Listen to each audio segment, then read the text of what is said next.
What is good, my friends? Welcome back to another video. It's Joe Petty in the studio hanging out with you guys, and today I've got something super special. I'm really excited to get started. It's been requested to do some of my other videos that I've done, and it's going to be a Logic Pro X Becoming a Producer tutorial series that goes from step one, fresh into Logic Pro for the first time, you've never looked at it, all the way up through, making beats, exporting beats, you have a final product. So, first off, before we get started, man, if you guys like this video, please drop a subscribe, drop a like, let me know what you think. That really helps me out.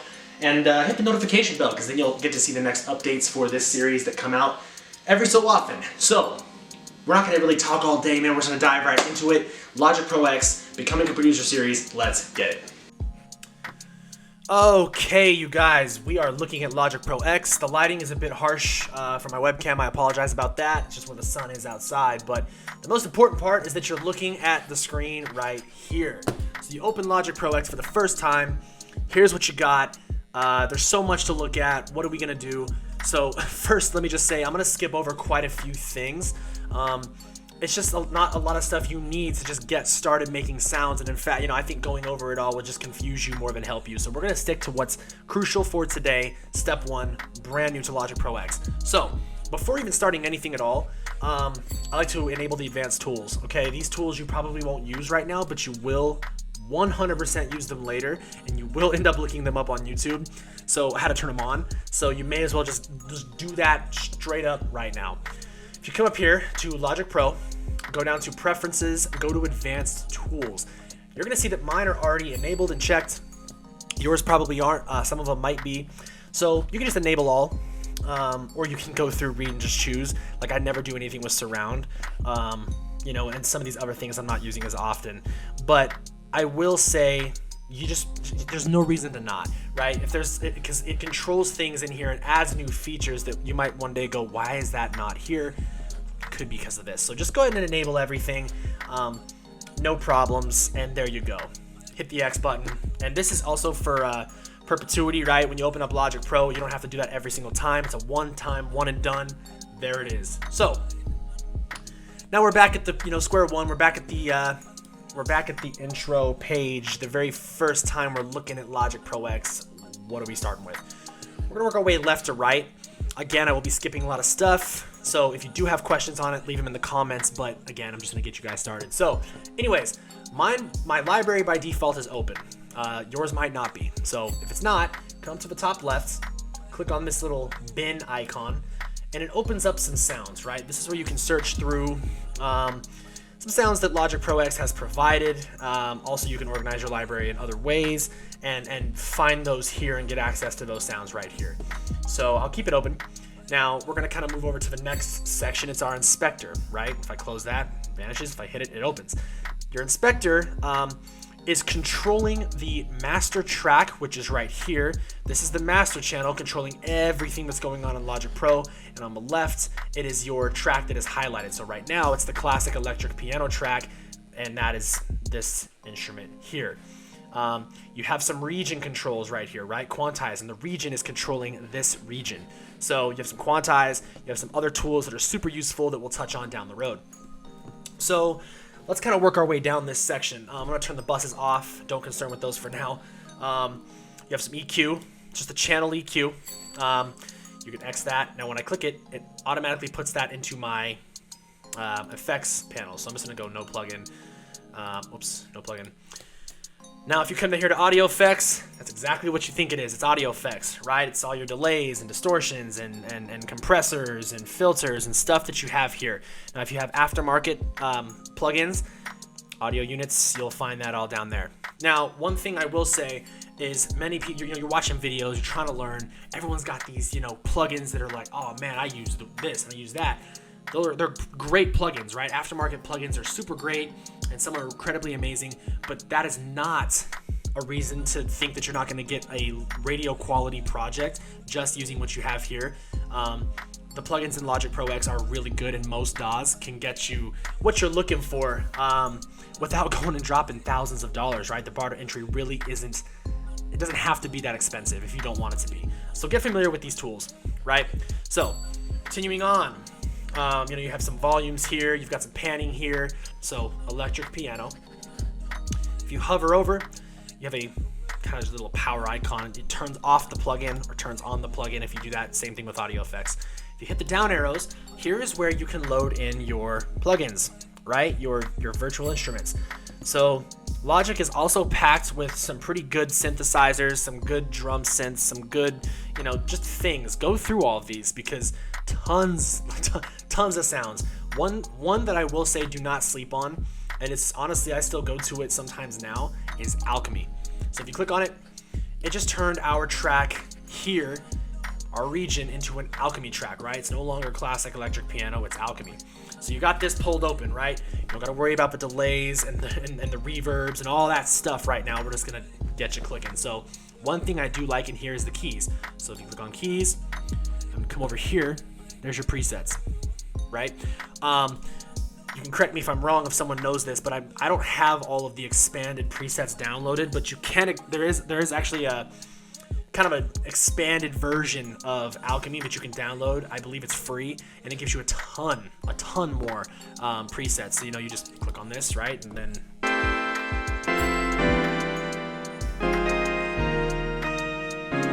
so you have that, right? Good sounds. So hitting the X on that again. Go through here and just look at all the stuff you got, man. You got tons of sounds, and it's the same thing. You don't gotta go drop hundreds and hundreds at first. Just get used to this. You can do some serious work and have some seriously good sounds here. So yeah, that's kind of our inspector area. This is a kind of a toolbar section. There's a lot of shortcuts for many of these, so while I don't use these, you might find it helpful to keep this open so it reminds you of what you got. Right here, you have some, it is mapped to do certain things when you open up your toolbar button, okay, or your toolbar window. So because I'm in Alchemy, and let's just say I play a chord, switch to high glide. And this is gonna change depending on what it is you have open. I don't find myself using this too much, but you might. So one thing that you will use all the time is the mixer window. Okay, this is basically taking everything that's in your region up here. So let's say we have multiple tracks. I'm gonna make a couple more.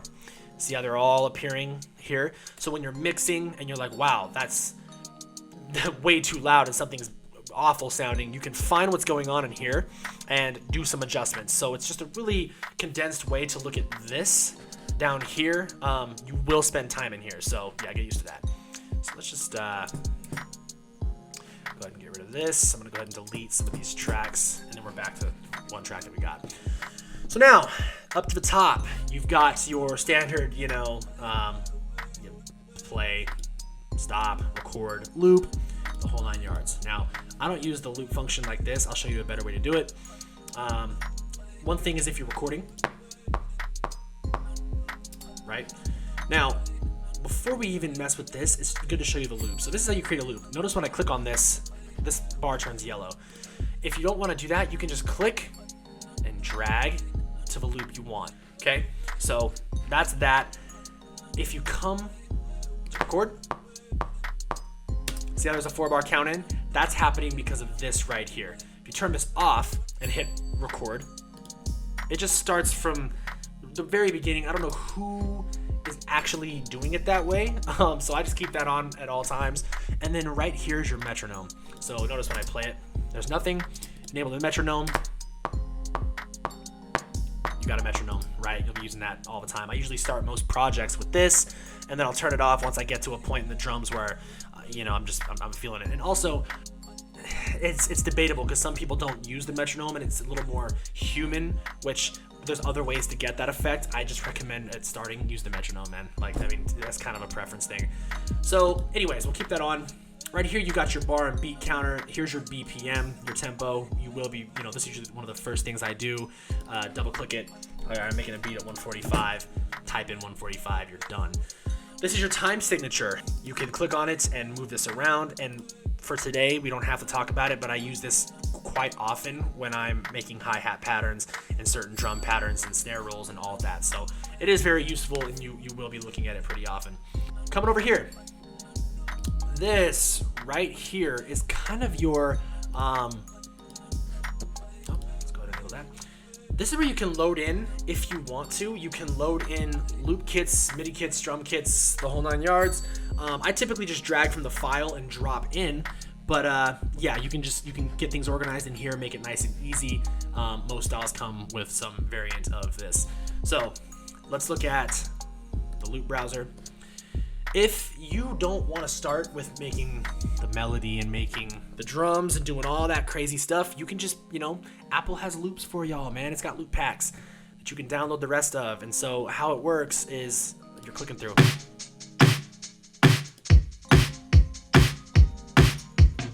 All right, let's go up here.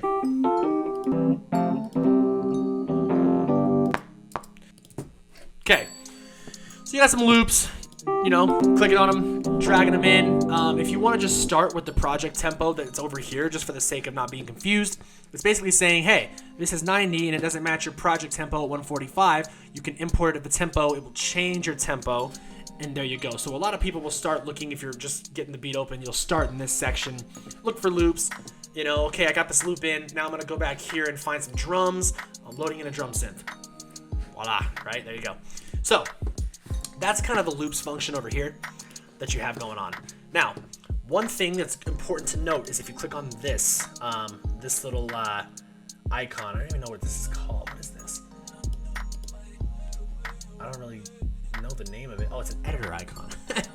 You learn something new every day. Anyways, you open this, here you go. You're looking at this region right here. Another way to do this is if you have that on, you can just double click it, right? There it is. So yeah, nice drag down to get rid of it. Now anyways, let's just say you have track, new software instrument track, you right click, okay, create an empty MIDI region, and you double click on this. Here's your piano roll, okay, just like every other DAW you've ever watched, most of these have a piano roll. Here is ours. So when you're looking at this window, these tools are controlling what's going on in here. So classic electric piano, because by default when you make a new track, that's what you're getting. If your brush tool is not selected here like mine is already by default, you can just click on this and oh, there's a brush tool. Now what this is doing is my left click is my mouse. If I hold command, I've got a brush. Right? So you can just brush notes in, right? Oh, okay, I'm creating notes, and this is how you're seeing a lot of people in videos doing it. You're just brushing notes in, right? Creating chords, and that's a perfectly good way to do it if you don't have a MIDI keyboard. Another thing you can do, and I just don't do this, but you can, if you hit Command K, it turns your typing keyboard into an actual keyboard. So, you got octaves up here, just I don't do all that because it just feels wrong to me, but you can do this. So yeah, that's another way, Command K, that's how you're gonna import this. Let's go ahead and get rid of that. Let's go ahead and delete our sample that we have up top. Delete this. So what I've shown you thus far is basically the stuff that you need to get started, right? Like, I'm skipping so much, so if there's something that you're like, hold up, wait a minute, what is that? Drop it in the comments and I'll be sure to touch on it, but I'll likely get to it at some point when I think it's like relevant. I just don't want you guys to look at this and go, this is just too much stuff, I'm so daunted, I don't know what to do. This is a good place to start with the tools that we're working with, right? Get familiar with where the sounds are, the plugins, get familiar with how to hit record, right? So you're hitting record up here, you can also just hit R on your keyboard. It's all about workflow, right? And so that's like the name of the game when you're making beats, is how do you work fast and not get confused and let your, when you go into flow state, how do you not let that get away from you? So now, one last thing I'm gonna part you with, it is this. Start messing and clicking in some sounds, right? Start messing with the loops, start messing with these instruments. Let's say I've got something, right? And let's just get back to our 145. And let's just say we go, just put some whatever chords in.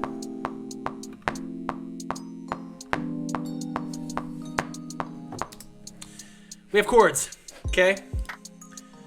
Now, now this needs to be close. This is why I follow the metronome, because if you're all over the place, right, follow that click. If you're all over the place, this isn't gonna work the way you want it to. But because I'm close enough, I can go to quantize and just go 1/16, and it's gonna put my chords on time. Now if I double click this, there's my piano roll, there's my chords. For now, this is fine, right? I typically do some movements and move some things around because I don't want it to sound like body. And you know, there's a human element when you're playing piano that not all the notes are always hit at the exact same time. But just to get used to making stuff that's on tempo, you can quantize and end up with something that sounds right. So, you know, okay, man, I got some chords, Command D to duplicate. Now you're ready to make another thing, right? Let's get the drum synth in here, and there you go. One thing to note is the track that you're clicked on is what's controlling things. So what annoyed me at first was, let's say I have this here, right? And you're like, okay, cool, I have my E piano open, and you don't close this, but you're like, I want to mess with this now, right? I want to go to the second track. You're still in the first track's electric piano, so you won't get it as often here. But let's say you have Alchemy open, right? And you're in a synthesizer, and you're like, okay, that first track is bells, and now I'm gonna do some keys, and you change what the preset is. It's gonna change the top, and then you gotta remember what the sound was, and it's frustrating. So don't be doing all that, because it bothered me when I was first starting. So make sure you're closing out. You're done. Okay, I'm clicking on the second one. Now you're opening, right? Your plug-in, your VST, and you're good to go. So that's the gist, man. That's opening Logic for the first time. What tools do you actually need to get the job done? Again, man, there's a lot to go through, so get familiar with this. If you have questions, please drop them down below. I will touch on them. In the next video, we're gonna start making beats, man. We're gonna start taking what we got with the tools, and we're gonna start actually laying out beats on tracks and making some magic happen. I'll be showing you guys how to import sample packs. If you have drums, I'll be showing you how to put them in a sampler so you can access them quickly. We will be, we'll just be touching on everything as we go through this. So, I appreciate you guys hanging out. Again, if you like this video and you found it helpful, please subscribe, drop a like. That really helps me out. And thank you for making it to the end of this video. That's another huge thing. I'm excited for you guys to be diving into Logic Pro X. Or if you're using a different DAW, most of the stuff is this one, not so much because it's Logic's workflow, but most of the stuff we'll talk about will be universal for all DAWs, right? You just find your tools to do what we're doing. So I will catch you guys on the next one. Happy making beats. I'm stoked to dive into it. Peace out. Have a good day.